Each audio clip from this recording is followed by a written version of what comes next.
Hello दोस्तों, स्वागत है आप सभी का। आज एक किन्हीं जागरूक श्रोता का एक प्रश्न था कि सर ये अच्छी दशा और बुरी दशा जो हम बार-बार कह रहे हैं, ये कैसे पता करेंगे? देखिए, ये हो सकता है आप सभी के मन के अंदर ये सवाल हो कि जब मैंने बोला था दशा को देखना और दशा के साथ-साथ ही अपने गोचरों को लगाना। तो दशा को कब अच्छा कहेंगे और कब दशा को बुरा कहेंगे, इसको समझते हुए चलते हैं। सबसे पहला जो रूल है, वो आपको ये ध्यान रखना कि आपके कुंडली के अंदर कुछ पर्टिकुलर हाउसेस हैं, उनके लॉर्ड्स की यदि दशा चलती हुई दिख रही है तो आपको कुछ हद तक सतर्क रहना चाहिए। किस हद तक, अब इसके ऊपर भी यहाँ पे एक डिस्कशन कर लेंगे। कई बार ऐसा होगा कि दशा वहाँ के स्वामियों की नहीं होंगी, लेकिन फिर भी कुछ परेशानी महसूस होती है। सपोज एक कुंडली बना लेते हैं, वृषभ लग्न की ले लेते हैं। 2 3 4 5 6 7 8 9 10 11 12 और 1। सपोज ये एक कुंडली है आपके सामने, ठीक है। सबसे पहले आपका कोई सा भी लगन हो, आपकी कुंडली में कोई सा भी लगन हो, आपको ये देखना इस पर्टिकुलर भाव में, जहाँ पे इस समय मैं आपको अपने उंगली से दिखा रहा हूँ कि ये पर्टिकुलर हाउस आपकी कुंडली साउथ इंडियन स्टाइल में होगी, तब थोड़ी सी अलग चुनौती है।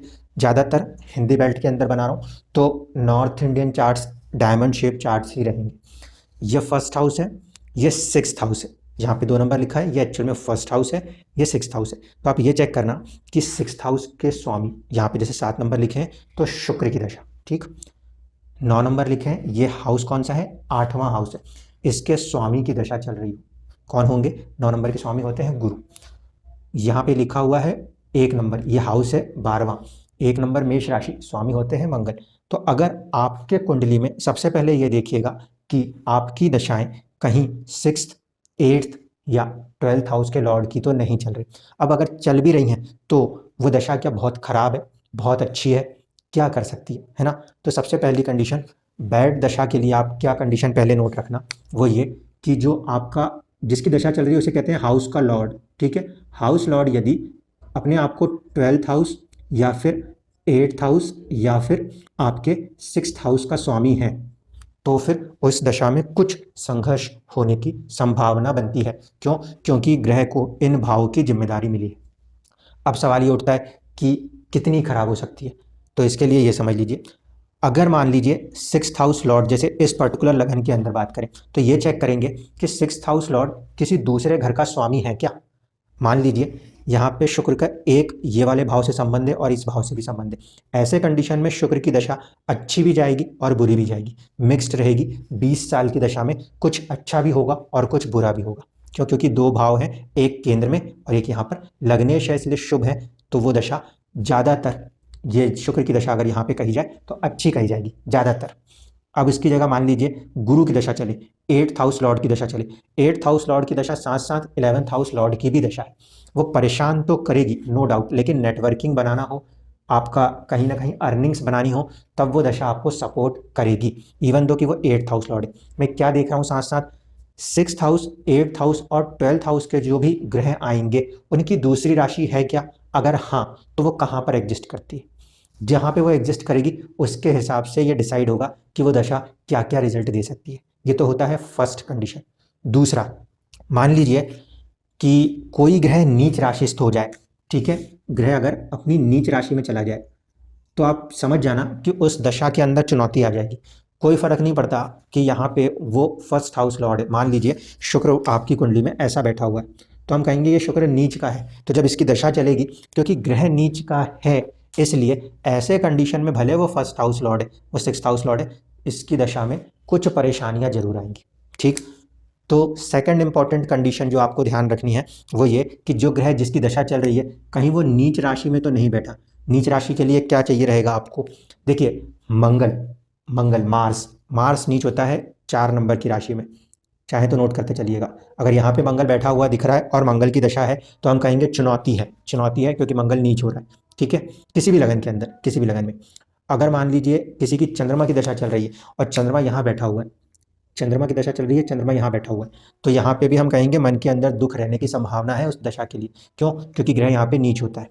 गुरु किसी का मान लीजिए यहाँ बैठ के चल रहा है, जन्म कुंडली के अंदर यहाँ बैठा हुआ है और चल रहा है, ऐसी कंडीशन में उसकी दशा जो है वो और ज़्यादा दुखी कर सकती है, ठीक है। ये चीज़ ध्यान रखिएगा। इसके बाद अगर बात करें, मान लीजिए कि सूर्य की बात करें, यहाँ पे सूर्य बैठे हों, यहाँ पे सूर्य नीच राशि हो जाएंगे। ऐसी कंडीशन में सूर्य की दशा के अंदर नीच भंग का प्रभाव तो होगा, लेकिन चुनौतियों और परेशानियों के साथ होगा। ठीक है, नीच है, चुनौतियों और परेशानियों के साथ ये दशा अच्छे फल देने वाली कही जाती है ऐसे सिचुएशन में। अगर बात करें कि यही कुंडली में शनि जो है वो यहाँ बैठे हैं, शनि 1 नंबर की राशि में बैठते हैं तो नीच के होते हैं। यहाँ पे भले वो योग कारक ग्रह हैं, सब कुछ है, चुनौती उसके बावजूद भी आएगी क्योंकि ग्रह नीच है। ठीक है, तो जब ये वाला फॉर्मेशन आए तो बैड दशाओं के लिए क्या चीज़ याद रखनी है, पहले हाउस की लॉर्डशिप, इसके साथ साथ दूसरी राशि कहाँ आ रही है उसके हिसाब से उसका एक डिसीजन।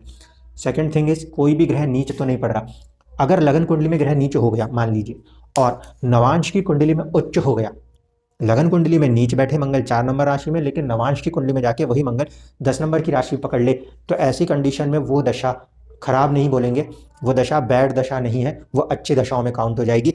कुछ चुनौतियों के साथ वो भी बहुत सडन राइज देने लगेगी, सडन राइज। ठीक है, उसे कहते हैं नीच भंग राजयोग। ग्रह लगन कुंडली में भले नीच है, नवांश में यदि उच्च हो गया तो नीच भंग राजयोग में चला जाएगा। तो ये कंडीशनें अगर दिखाई देती हैं तो आप इसमें उसको बैड दशा मान सकते हैं। इसके बाद इसमें कुछ और चीज़ें इंक्लूड कर सकते हैं। वो क्या, जब कोई ग्रह ऐसा चल रहा हो जो कि 6ठे भाव में बैठा हो, 8वें में बैठा हो, या फिर 12वें भाव में बैठा हो, इनका स्वामी नहीं है, लेकिन उसके बावजूद भी जो ग्रह चल रहा है, वो दशा जिसकी चल रही है वो 6ठे, 8वें या 12वें भाव में बैठा है और उसकी दशा चल रही है, तो भी हम कहेंगे कि ये थोड़ी सी परेशानी की दशा है, बैड दशा है। क्यों? 6ठे के अंदर की दशा रोग चोट एक्सीडेंट दे सकती है। अष्टम की दशा जो होती है वो आयु के लिए अच्छी कही जाएगी, लेकिन जिंदगी में परिवर्तन लाने वाली दशाओं में से एक होगी, जो कि कुछ ना कुछ चुनौतियां देंगी, चीज़ों में देरियां होंगी। अष्टम के अंदर बैठे हुए ग्रह या अष्टमेश की दशाओं में चीज़ों में देरियां होंगी, फ्रस्ट्रेशंस आएंगे, परिवर्तन के लिए वो मजबूर करेंगी। 6ठे के स्वामियों की दशा जब भी होगी, यहाँ पे हमें रोग चोट और शत्रुता से बचना चाहिए। पॉजिटिव क्या है, सर्विस में ग्रोथ होती है, यहाँ पे सर्विस में ग्रोथ होती है, यहाँ पे इनहेरिटेंस की प्राप्ति होती है। 12th हाउस की यदि दशा चल पड़े तो मानसिक कष्ट और बेवजह के फिजूल खर्ची, कोर्ट कचहरी, फालतू के जो भी चक्कर हैं, हॉस्पिटल वगैरह, वो सब होने की संभावना बढ़ जाती है। फिजूल खर्ची और मानसिक कष्ट ज़्यादा बढ़ते हैं, इसीलिए 6, 8 और 12 की दशा को हम अच्छा नहीं मानते। दूसरा, जब इनमें कोई ग्रह बैठ जाएगा तो उसका भी संबंध इन चीज़ों से हो जाएगा, इसलिए इनमें बैठे हुए ग्रहों की दशाओं में भी ये होने की संभावनाएं रहती हैं। हमेशा नेगेटिव ऐसा नहीं, लेकिन संभावनाएं रहती हैं। इसके बाद नीच वाला कंसेप्ट जो है वो ध्यान रखना है। इतनी चीज़ों के साथ आपको अगर कोई ग्रह चलता हुआ दिख रहा है महादशा में, अंतरदशा में या प्रत्यंतर में, तो आप समझना कि दशा बैड है। अब सवाल ये उठता है कि गुड़ दशा कब है। गुड़ दशा के अंदर ध्यान रखना, आप इन्हीं का जस्ट चेंज ओवर कर दीजिएगा। वो स्वामी नहीं होना चाहिए 12वें का, वो स्वामी नहीं होना चाहिए 8वें का, वो स्वामी नहीं होना चाहिए 6ठे का, और फिर वो नीच नहीं होना चाहिए। ठीक, ग्रह अगर मूल त्रिकोण राशि में है तो फिर वो सबसे अच्छी दशा है। मूल त्रिकोण राशि का ग्रह सबसे अच्छी दशा है। अभी आप लोग बोलोगे उच्च का उससे भी अच्छा होता है। देखो, उच्च में आपको बहुत ध्यान से समझना, शनि अगर उच्च का होकर चलेगा तो उसके कारकत्वों में भी उतनी उच्चता बढ़ जाएगी। मंगल अगर उच्च का होकर बैठा है और चलेगा तो एग्रेशन में भी उतनी उच्चता बढ़ जाएगी। चंद्रमा उच्च का है और दशा में चलेगा तो मन की इच्छाएं उतनी ही प्रबल बढ़ जाएंगी। ठीक, इसी तरीके से बुध अगर उच्च का है तो मूल त्रिकोण भी होगा डिग्रियों के खेल में। इसलिए वहां पर आपको इस बात को ध्यान देना है कि दशा यदि उच्च के ग्रह की है तो बहुत ही डिजायरस या बहुत ही हाईली आपको किसी चीज़ को पाने के लिए भगाएगी, बहुत सारी चाहतों के साथ वो दशा पॉजिटिव काम करने की कोशिश करेगी, लेकिन उन ग्रहों के कारकत्वों में वृद्धि हो जाती है। एक पहली बात ध्यान रखना, जब नीच की जगह उच्च राशि के ग्रह की दशा चलती हो, उच्च राशि के ग्रह की दशा चलती हो तो उसके कारकत्वों की वृद्धि सबसे पहले होती है। ऐसे कंडीशन में ये ध्यान जरूर से रखना होगा कि वो ग्रह 6, 8 या 12 भाव के स्वामी नहीं होने चाहिए। मेरी बात को थोड़ा ध्यान से समझिएगा। उच्च के ग्रह की दशा अच्छी होती है, ये सुन के चलने पड़े। अब अष्टमेश की दशा, अष्टमेश यहाँ 4 नंबर की राशि में उच्च हो जाए और उसकी दशा चल पड़े तो ये दशा गुरु के पॉइंट ऑफ व्यू से तो अच्छी है, गुरु के कारकत्वों से तो अच्छी है, लाभ के पॉइंट से तो अच्छी है, लेकिन ये दशा प्रॉब्लमेटिक है क्योंकि 8वें का स्वामी उच्च का हुआ है। चीज़ों में देरी होना, परेशानियां होना, चुनौतियां खड़ी हो जाना, अचानक से वो भी अनसर्टेनली खड़ी हो जाना। रास्ते में जा रहे थे, किसी ने ठोकर मार दी, काम खराब कर दिया। अचानक वाला तत्व क्योंकि इस अष्टम के स्वामी के साथ है वो बहुत बढ़ जाएगा। तो उच्च जब भी हो, उच्च में ध्यान ये रखना, 6ठे भाव का स्वामी या फिर अष्टम भाव के स्वामी या द्वादश भाव का स्वामी उच्च होकर चलेगा तो अचानक से होने वाली परेशानियां, अचानक से होने वाले एक्सीडेंट और बेवजह के होने वाले खर्चों की वृद्धि कर देगा। इनके स्वामियों का ना उच्च अच्छा ना नीच अच्छा। ठीक है, ये वही वाला हाल है कि ना इनसे दोस्ती अच्छी ना इनसे दुश्मनी अच्छी। ये अपनी राशियों में मूल त्रिकोण में है तो उतना नुकसान नहीं करेंगे, मूल त्रिकोण में है तो उतना नुकसान नहीं करेंगे, लेकिन अगर मूल त्रिकोण से हटके कहीं है तो संभावना है। दूसरी कंडीशन, जब कभी भी जब कभी भी कोई ऐसा ग्रह जब कभी भी कोई ऐसा ग्रह जो कि भले स्वामी हो इनका, लेकिन वो पंचम भाव के स्वामी के साथ आपकी अपनी लगन कुंडली में इस पर्टिकुलर हाउस को, जो पंचम हाउस कहते हैं, यहाँ जो भी राशि आती है उसके स्वामी को दिखेगा। कुंडली का जो कोई सा भी ग्रह फिफ्थ हाउस के लॉर्ड के साथ आके बैठता है, उसकी दशा को हम फिर भी अच्छी दशा में काउंट कर सकते हैं। ठीक है, उसकी दशा को हम अच्छी दशा में काउंट कर सकते हैं। वहां पे आपको यह देखना कि आपकी कुंडली में जो फिफ्थ हाउस का लॉर्ड है वो जिसके साथ बैठा है उसका नैसर्गिक शत्रु नहीं होना चाहिए। मेरी बात को ध्यान से अच्छे से समझ के रखना।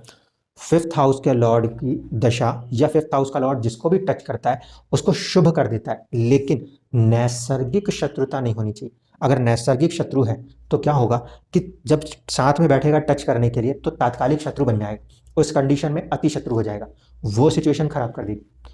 जहाँ पे बुध है, अगर यह बुध मंगल के साथ कहीं भी बैठ जाए, इस पर्टिकुलर लगन में यह बुध मंगल के साथ कहीं भी बैठ जाए, उसकी तात्कालिक शत्रुता है और साथ साथ नैसर्गिक शत्रुता है, मान के चलिएगा वो बुध बेवजह के खर्चों और मानसिक परेशानियों को बढ़ा देगा। ठीक है, इसलिए फिफ्थ हाउस का लॉर्ड जो भी हो आपकी कुंडली में, उस स्वामी को देखना। वो अगर किसी दूसरे ग्रह से युति करता है तो ये चेक कर लेना कि उस ग्रह से दूसरे ग्रह का संबंध तात्कालिक तो समझ में आ गया, साथ बैठा है, शत्रु है, लेकिन नैसर्गिक शत्रुता नहीं होनी चाहिए। अगर नैसर्गिक शत्रु है, तात्कालिक शत्रु है, तो बिटर एनिमी है, काम खराब कर देगा। ठीक है, तो अच्छी दशाओं के लिए आप याद रखना, आपके 6, 8, 12 के स्वामियों की दशा नहीं होगी, नीच के ग्रह की दशा नहीं होगी, उच्च के ग्रह की दशा हो सकती है, उससे बेहतर है मूल त्रिकोण ग्रहों की दशा हो, प्लस अगर उच्च की है तो फिर इन स्वामियों की नहीं होनी चाहिए, तो फिर हम उसे अच्छी दशा कहते हैं। उसके हिसाब से आप ये डिसाइड करना कि मेरी जो समय है, खासकर महादशा जो लंबा है और फिर दूसरा अंतरदशा, ये दोनों में से मैक्सिमम महादशा जो है वो 2.5 साल तक कंटिन्यू हो सकती है। शनि का गोचर है तो 2.5 साल, इसलिए महादशा का स्वामी इन भाव का स्वामी ना हो, वो ग्रह नीच ना हो।